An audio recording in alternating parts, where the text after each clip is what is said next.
Hello, and welcome to Western Civ, episode 247, Francisco Pizarro. This is one of those episodes where the title basically speaks for itself. We need to introduce the man who will, go on to conquer the powerful Inca Empire. Now, I say because I need to give a major caveat with this story arc. We can say, almost without qualification, that Hernan Cortés conquered the Mexica/Aztecs. Cortés was there from the beginning of the conquest until the fall of Tenochtitlan. That is not necessarily the case when it comes to Pizarro. As we're going to find out, it would probably be more correct to say that the Pizarros, plural, conquered the Inca rather than Francisco Pizarro. As we're going to find out, this conquest is very much a Pizarro family affair. Francisco has brothers who are going to be just as, if not more, involved than he is in the conquest to come. So that gets us to what we need to know for our intro today. But before we get into the story, one quick ask. I don't always talk about this except at the very end of the show, but people who are willing to support the show via Patreon or Western Civ 2.0 are kind of the folks who drive things here. The books are things that I have to purchase. The hosting, now thank you to the advertising, is free, and that's been a huge, huge saver. But there's still other expenses that I have to pay. So if you are so inclined, for $1 a month, that's $12 per year, you can get ad-free versions of the show delivered straight to your normal streaming listening service, whichever that is, through Patreon, patreon.com/Western Civ podcast. The link is in the show notes. It's really thanks to the people who are willing to chip in $1 or $2 a month that make a big, big difference in what I am able to do. So I would really appreciate it if you think about it. If you do not have the capacity at this moment or the inclination, the other thing you could do is always give us a rating or a review on Apple Podcasts or Spotify or however you're listening, because that does help people find the show as well.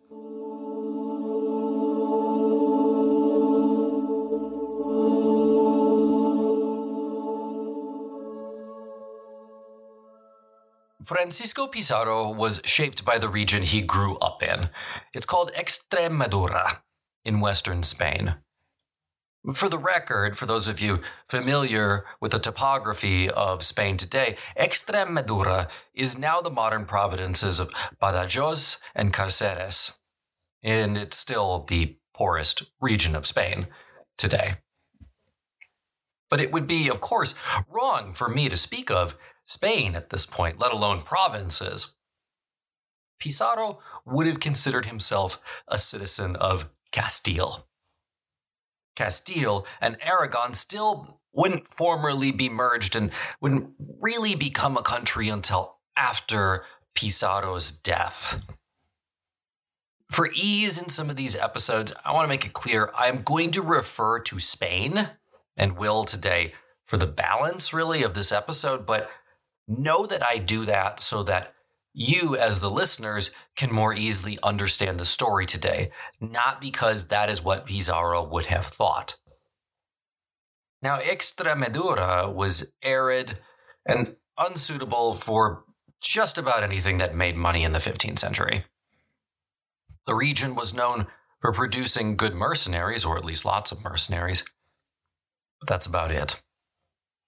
It would also, by the way, turn out that Extremadura was very good at producing explorers and conquistadors. A shocking number of major conquistadors and Spanish explorers come from Extremadura, including, of course, the Pizarro clan, Vasco de Núñez de Balboa, Ponce de Leon, and Hernando de Soto were all from this one region of Spain, Extremadura. Pizarro was born in 1478. He was, therefore, 15 years old when Columbus returned from his first voyage. Like everyone at that time in Spain, Pizarro would have listened in rapt fascination to the story of Columbus's voyage and dreamed about what a new world might mean for him. And I do mean listened to the story. I will remind you of this throughout these episodes. But Pizarro remained illiterate throughout his entire life. Columbus's open letter describing his voyage hit Europe like a thunderbolt. The following letter was written to the King and Queen of Castile and Aragon, Ferdinand and Isabella, but it was essentially openly published to Europeans and widely read throughout the continent. Columbus wrote, quote, "I found very many islands filled with innumerable people, and I have taken possession of them for their highnesses, King Ferdinand and Queen Isabella, done by proclamation and with the royal standard unfurled, and no opposition was offered to me. People of this island, today Haiti and Dominican Republic, and of all other islands I have found and of which I have gotten information, they all go naked, men and women, as well as their mothers bore them. They refuse nothing that they possess if it be asked of them. On the contrary, they invite anyone to share in it and play as much love as if it would give their hearts. They are content with whatever trifle of whatever kind may be given to them, whether it be of value or valueless. Their highnesses can see that I will give the king and queen as much gold as they may need. I will give them spices and cotton and aloe and slaves, as many as they shall order. I also believe I have found rhubarb and cinnamon, and I shall find 1,000 other things of value. And thus the eternal God, our Lord, gives to all those who walk in his way triumph over things that appear to be impossible. And this was notably one, with so many solemn prayers for the great exaltation, which they shall have in the turning of so many peoples to our holy faith. And afterwards for the temporal benefits, because not only Spain, but all Christendom will have hence comfort and profits. Done, written, in the Caravel Nina, off the Canary Islands on the 15th day of February, in the year 1493, signed, the Admiral. Now, to a young man growing up in Extremadura, the promises of that letter, things like as much gold as they may need. I mean, I can only imagine how that would have fired up the imagination of one teenaged Francisco Pizarro. And there just weren't a lot of opportunities for him. By the end of the 15th century, the class system in the Kingdom of Spain had been, for centuries, in place, and for centuries, a rigid one. Those at the top, and I'm talking about, your aristocracy here, your dukes, your lords, so on and so forth. These guys own vast estates worked by peasants.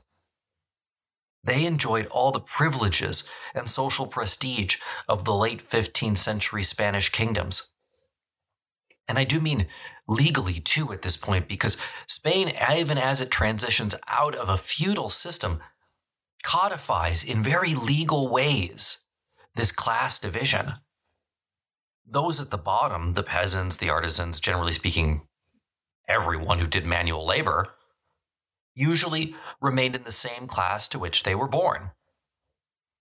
In the kingdoms of Spain, as elsewhere in Europe, there was little upward social mobility. If you were born poor, illiterate, and had no family pedigree, then, frankly, that is how you were going to die. You could read that as plainly as if you could read Columbus's letter. There were really only two ways for someone in the lower class to gain admittance to the elite. Either marriage to a member of the elite, which was unbelievably rare, or you could distinguish yourself in a successful military campaign. Almost certainly like Hernan Cortes before him, Pizarro thought where would be best for him to make his fortune. The wars in Italy were not ending anytime soon. He could go there. Many young men from that part of Spain did. But just like Cortes, Francisco Pizarro decided that he would roll the dice on the New World. Thus, in the year 1502, the landless, titleless, impoverished Francisco Pizarro boarded a ship bound for the West Indies. This was one of the voyages of Columbus, and was, to date, the largest fleet ever to set sail to the land presently called the West Indies. It carried 2,500 men, as well as horses, pigs, and other animals. The procession that greeted the fleet in Hispaniola was overjoyed, telling the men, "You have arrived at a good moment, for there is to be a war against the Indians, and we will be able to take many slaves." End quote. Whether Pizarro participated in this war against the local natives, we do not know. But by 1509, he had become a lieutenant in the local militia. And at some point, we know that Pizarro left for an expedition to what is today Central America. By 1513, at the age of 35, he was second in command of an expedition led by Vasco Núñez de Balboa, the first European to set his foot in the Pacific. At the time, neither Balboa nor Pizarro gave a darn about the Pacific Ocean, however. They were just trying to find gold. They didn't, by the way. They trudged their way up and down the mosquito-infested jungles of what is today Panama. They never found any gold. 6 years later, in January 1519, Balboa was arrested and executed. The order to do so came from Spain, but the man who carried it out was Pizarro. By 1521, Pizarro was one of the largest landowners in all of Panama. He was also 44 years old.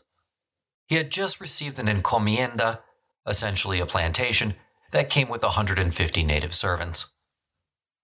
But to the north in Mexico, Hernan Cortes had conquered an entire empire, and he had done it all before the age of 34. Now, one thing that I will probably mention over and over again is that Pizarro is a lot older in comparison to other conquistadors by the time he actually carries out his conquering. And for not the last time, I'm going to mention he was nearly a generation older than some other conquistadors by the time he finally got rid of Atahualpa and took control of Cusco in modern-day Peru. Pizarro was restless. He wanted more. The age of 35 to 45 was considered the prime of a man's life at that time in Spain. He wanted to make something happen right now. But the reality remained Pizarro was 10 years older than Cortes had been when Cortes began his conquests. And Pizarro had his work cut out for him, especially because the New World seemed to be running out of empires. There did not seem to be anything north of Mexico worth looking into, so the only logical direction to go was south.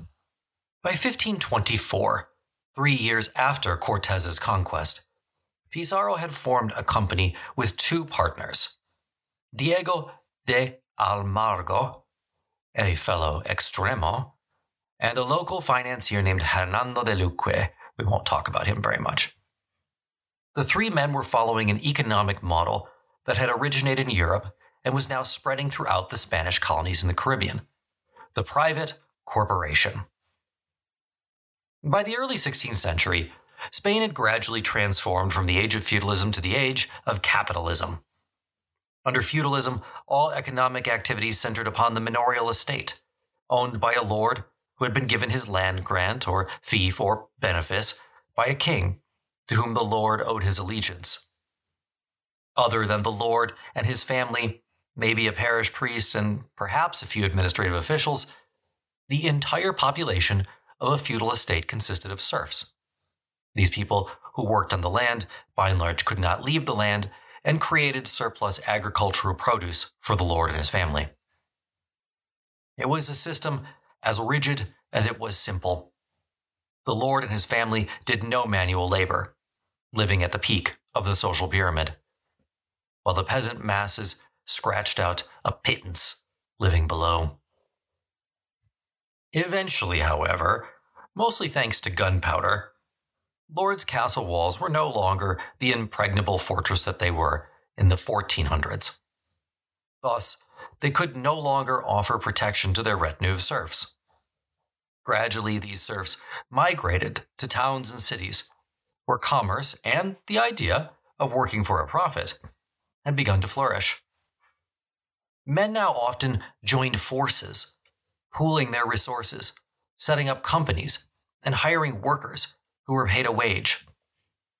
All profits now flowed to the owners, or capitalists, as they were called. And anyone with the requisite skills and the right connections could become an entrepreneur. The acquisition of wealth had now become a motive in and of itself. In 16th century Spain, therefore, if an individual could scrap together a substantial pile of wealth, he could use it to purchase what was now the equivalent of that manorial estate. The individual could then retire to a life of luxury and pass his capital on to his heirs. This was a universally new world order. There is a popular myth that I want to dispel.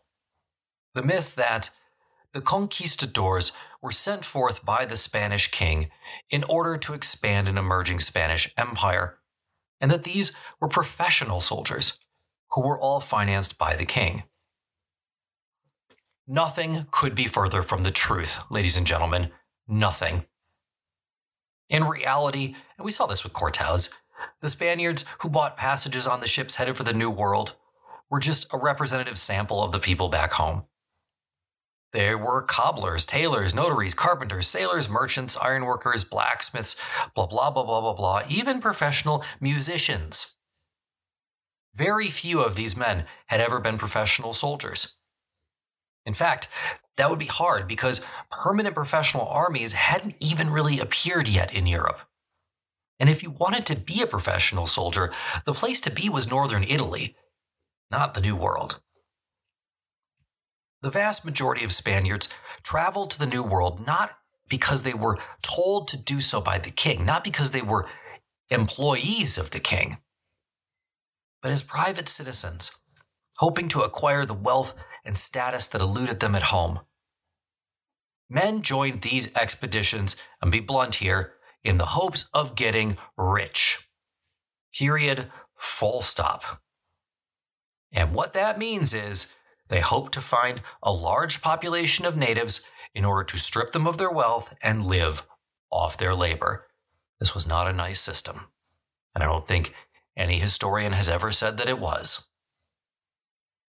Each band of conquistadors, usually led by an older conquistador who had the most experience, was composed of a disparate group of men trained in all kinds of professions.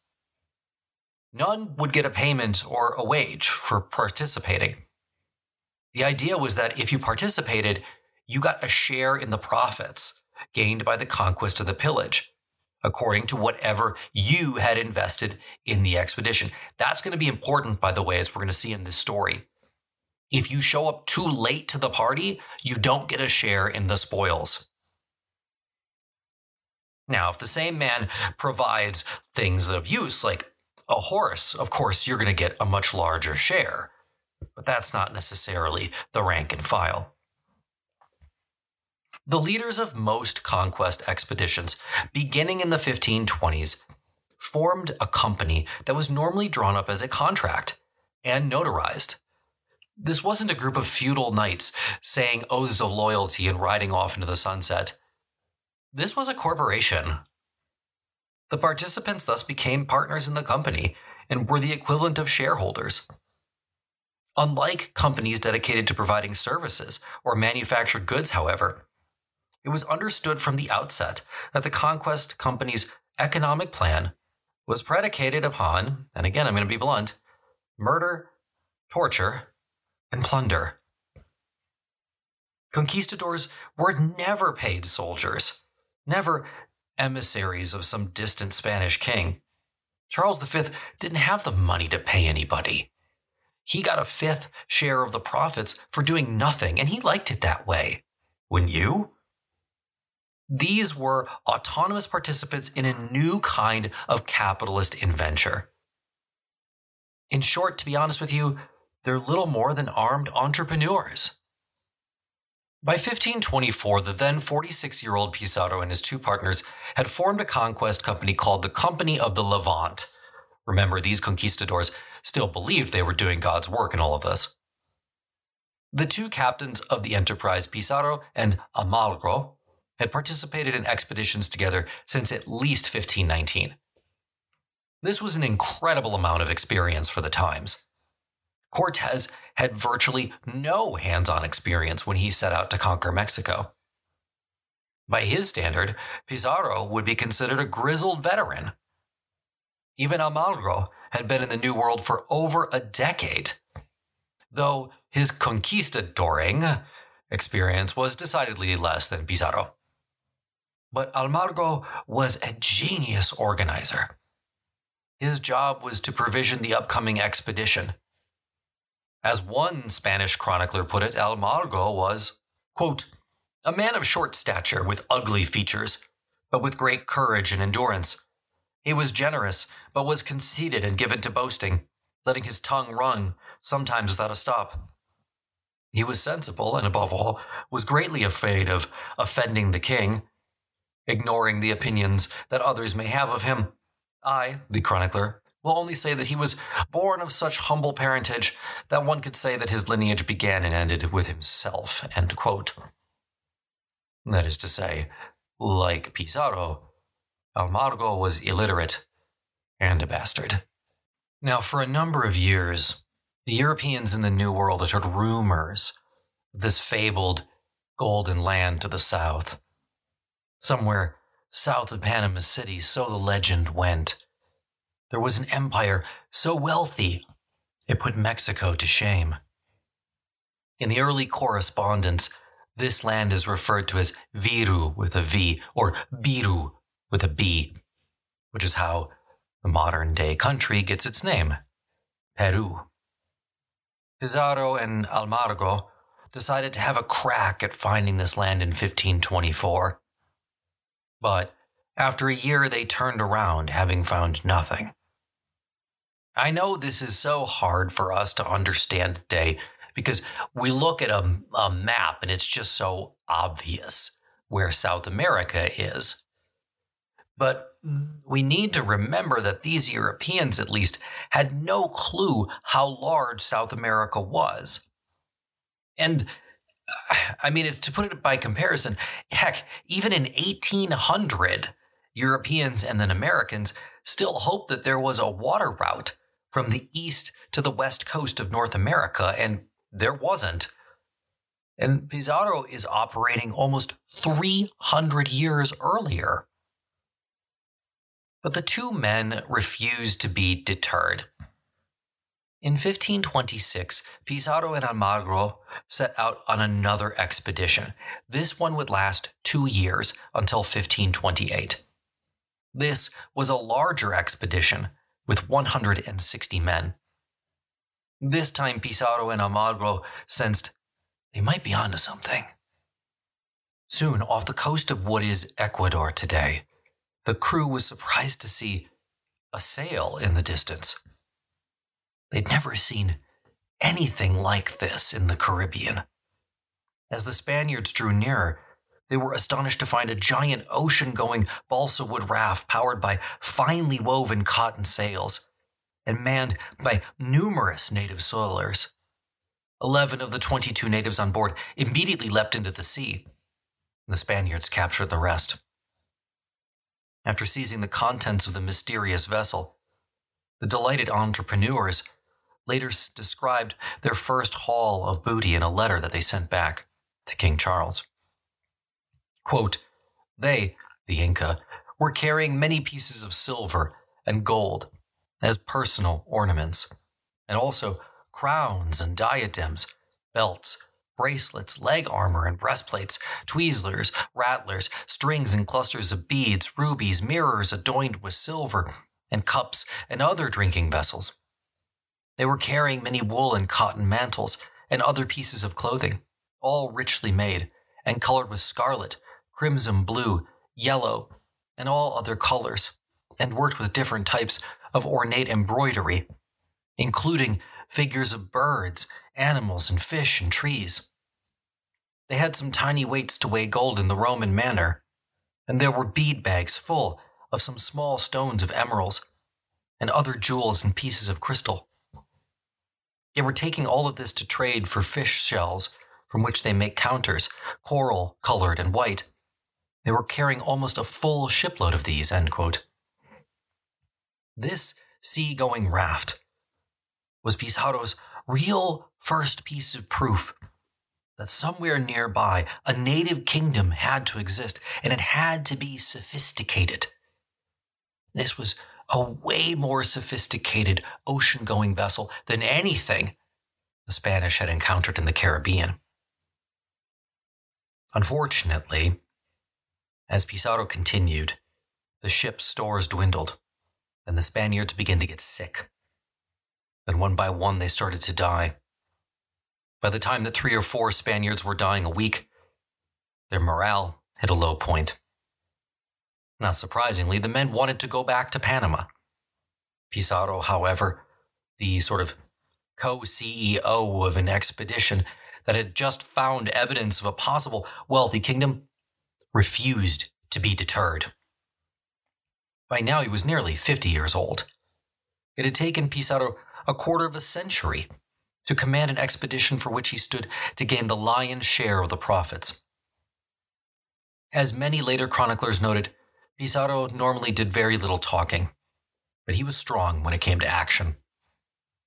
But when sufficiently motivated, Pizarro could be counted upon to deliver quite the motivational speech. Thus, when the relief ships finally did arrive, and his men made ready to abandon the expedition and return to Panama, Pizarro is said to have taken out his sword in frustration, and he etched a line in the sand, drawing literally a line in the sand, with a sharpened point. And then he dramatically confronted the men, saying, quote, "Gentlemen, this line signifies labor, hunger, thirst, fatigue, wounds, sickness, and every other kind of danger that must be encountered in this conquest until life is ended. Let those who have the courage to meet and overcome the dangers of this heroic achievement cross the line in token of their resolution and as a testimony that they will be my faithful companions. And let those who feel unworthy of such daring return to Panama, for I do not wish to use my force upon any man. I trust in God that for his greater honor and glory, his eternal majesty will help those who remain with me, though they be few, and that we shall not feel the want of those who forsake us." End quote. Ultimately, only 13 men crossed over the line. The rest of the Spaniards decided to return to Panama. So I guess it wasn't that good of a speech. With their remaining ship, Pizarro and his tiny group of volunteers continued down the coast into territory that no other European had hitherto explored. Slowly, as the Spaniards sailed south, the forests of mosquitoes began to retreat, until at the very northern tip of what is today Peru, they finally sailed into view of what Pizarro had been searching for and dreaming about for years: a native city, complete with more than 1,000 buildings, broad streets, and what looked to be ships in the harbor. The year was 1528, and this was the empire of the Inca. And for the small band of bedraggled Spaniards who had been traveling for more than a year, and many of whom were as gaunt as skeletons, they were about to have their first real contact with the Inca. As the Spanish moored offshore, they soon saw a dozen balsa rafts set out from the shore. Pizarro knew that because his men were few in numbers, he couldn't possibly try to conquer such a large city. Instead, he would have to rely on diplomacy in order to learn more about who these people were, what they had just stumbled upon. As the native rafts drew nearer, the Spaniards buckled on their armor and readied their swords for battle. Were the natives going to be hostile, or would they be friendly? Were there more cities? Did they have gold? Was this a simple city-state or part of a larger kingdom? One can only imagine Pizarro and the other Spaniards' relief to discover that not only were the natives friendly, but they arrived with gifts of food that included a particular type of, they thought, lamb. It was actually llama meat. Exotic fruits, fish, jugs of water, and chica, which the Spaniards would soon learn is a type of beer. One of the natives who climbed on board the ship was a man who obviously was in command. The native was well-dressed in a patterned cotton tunic and had elongated earlobes with large wooden plugs in them, something that none of the other natives wore. Unable to communicate apart from basic hand gestures, this Inca official, that's what he was, nonetheless astonished the Spanish with his ability to communicate. Pizarro, in truth, just wanted to know if there was gold. But he was smart enough not to reveal that.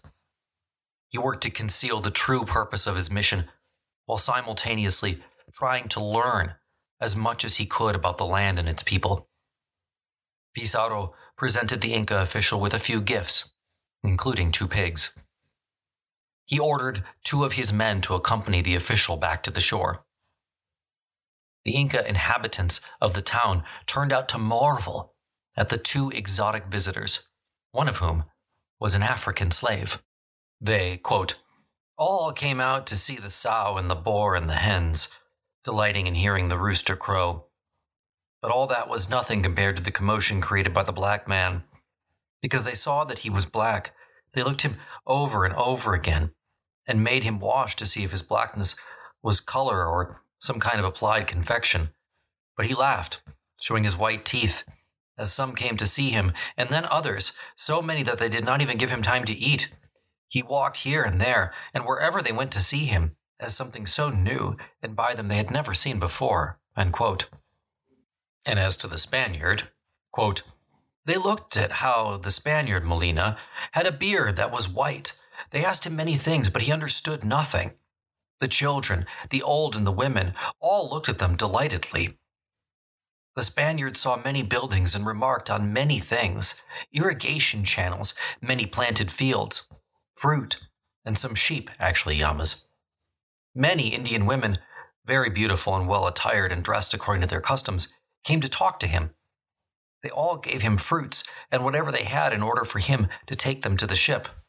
They used gestures to ask where the Spaniards were going and where they had come from.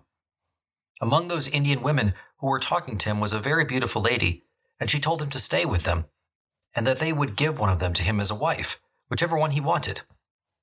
And when he, the Spaniard, arrived back at the ship, he was so overwhelmed by what he had seen that he didn't say anything. He finally said that their houses were of stone, and before he spoke to the Lord, the local Inca governor, he passed through 3 gates where they had gatekeepers, and that they served him in cups of silver and gold. Subsequently, Pizarro sent a landing party to verify what the 2 had to say. They, quote, saw silver vessels and many silversmiths working, and that on some walls of the temple there were gold and silver sheets, and that the women were called the sun, were very beautiful. The Spaniards were ecstatic to hear so many things, hoping with God's help to enjoy their share of it, end quote. With their ships laden down with fresh food, Pizarro and his men continued down the coast. Pizarro himself did go to the shore in a canoe at one point. According to a source, he said, quote, by my witness, I take possession of this land with all else that has been discovered by us for the emperor, our lord, and for the royal crown of Castile, end quote. Pursuant to the laws of Spain, everyone in South America had just become subjects of the King of Castile. Sadly, they did not know that yet. They would find out in due course, But when they did, they would be running from Spanish horses and dying from European diseases. Pizarro's expedition, from his perspective, had been a complete success. On board their ship, they now carried a never-before-seen alpaca and 2 native boys. All in all, not a bad first haul. The records do record they baptized the boys for good measure. No word as to the alpaca. But Pizarro could hardly rest easy as his ship returned to Panama. He now faced the same issue Cortés faced in Mexico. He needed a legal right to conquer this untouched empire. If he did not get it, then some other Spaniard would just come along and scoop it up. It was crucial that the king and queen sign off on his right to conquer the Inca. Granted, he didn't really know who the Inca were or have any sense as to where their empire stretched, but he needed the right to conquer them all the same. And the present king, Charles V of Spain, new king since Pizarro left home, didn't really care where the Incan Empire was either. He only cared if they had gold. And so no sooner had Pizarro returned to Panama than he booked passage to Spain, a kingdom he had not seen in 30 years.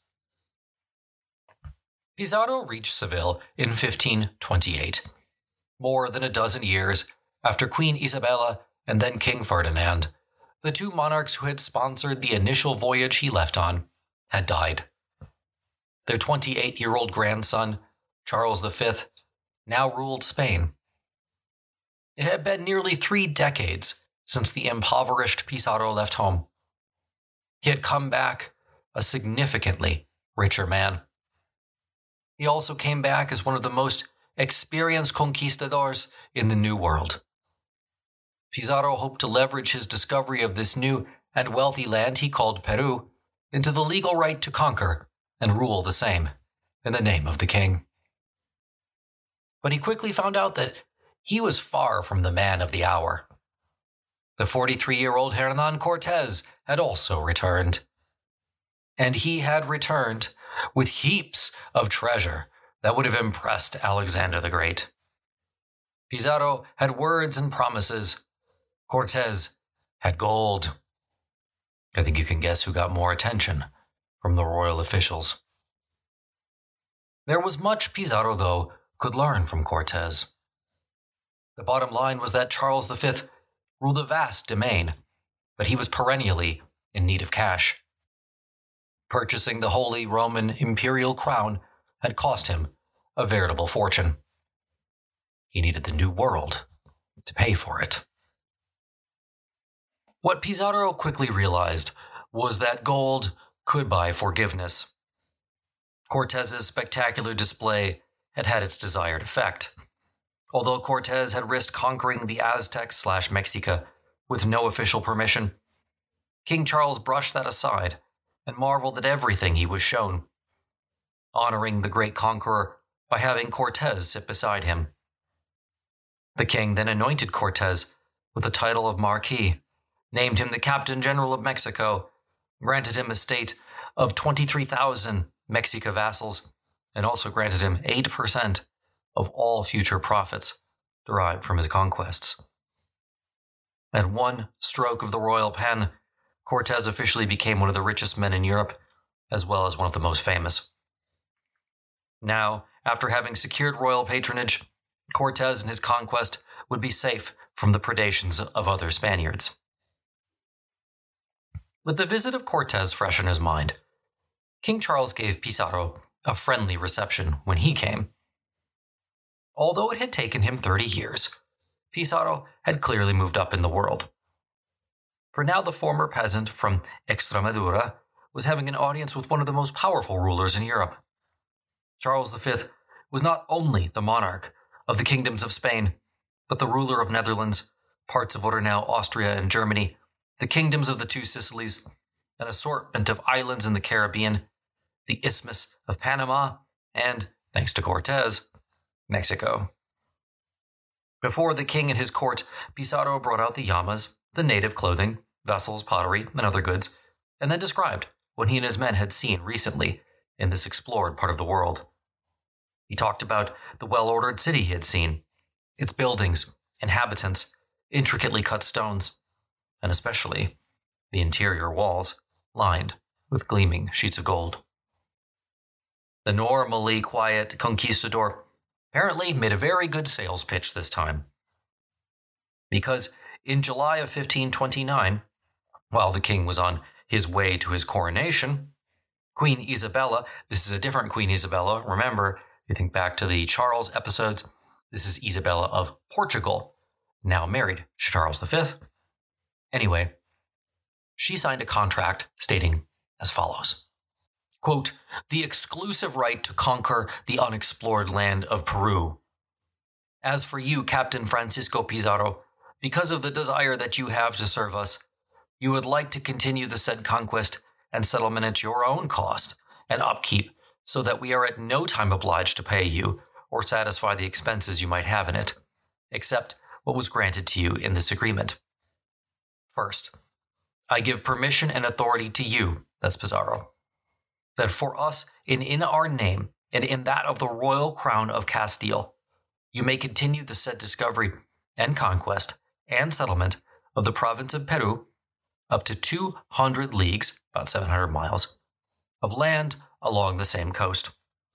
And understanding that you are the executor in the service of God, our Lord and ours, and to honor your person and to benefit you and grant you favor, we promise to make you our governor and captain general of all the province of Peru, land and villages that are present and will later be within the entire 200 leagues for all days of your life, with the salary of 725,000 maravedis each year, counted from the day that you set sail from these our kingdoms to continue the said settlement and conquest. This should be paid to you from the income and interest belonging to us in the said land that you would thus settle. Further, we grant you the title of our governor of said province of Peru, as well as the office of marshal of the same, all this for the rest of the days of your life." End quote. The terms of the contract were about as good as Pizarro could have hoped for. However, there remained one major obstacle. He was required to raise the funds for the expedition on his own. He needed the normal kinds of provisions for any expedition, ships, food, fodder, etc. But then Pizarro also needed everything one needed to conquer a people: swords, guns, knives, horses, crossbows, and of course, fighting men. This wasn't going to be cheap, but Pizarro knew he needed to keep the immediate costs down. His hope was to be able to cover the cost of the expedition with the proceeds from said expedition. That meant he would not be able to pay for that much up front. The men turned out to be the easy part because Pizarro knew just where to look. Shortly after getting his contract, Pizarro made straight for his hometown of Trujillo. There he met with scores of impoverished young men who had been just like him, without hope. He offered them the promise of gold and encomiendas in the New World, and they signed up in droves, virtually no questions asked. Interestingly, as a quick side note, we also know that shortly after Pizarro got his contract, he met with Hernán Cortés. We have no idea what the two men said to each other. Did Cortés have advice for the new but older conquistador? Frankly, given how Pizarro behaved once he got to Peru, I have to imagine he did. Pizarro is essentially going to follow the Cortés blueprint, if we can call it that, from the moment he arrives in the Inca Empire. I think it very unlikely this all happened by pure chance. And so at last, in January 1530, Pizarro set sail from Seville. The second major war of Spanish conquest in the New World was formally underway. New Mexico had already fallen under the weight of the guns, horses, and European disease. Now it was the Incas' turn to see how they might fare. But next week, before we begin said conquest, I want to take a moment and look at Inca history in the decades immediately preceding Pizarro's arrival, because some very important events have transpired.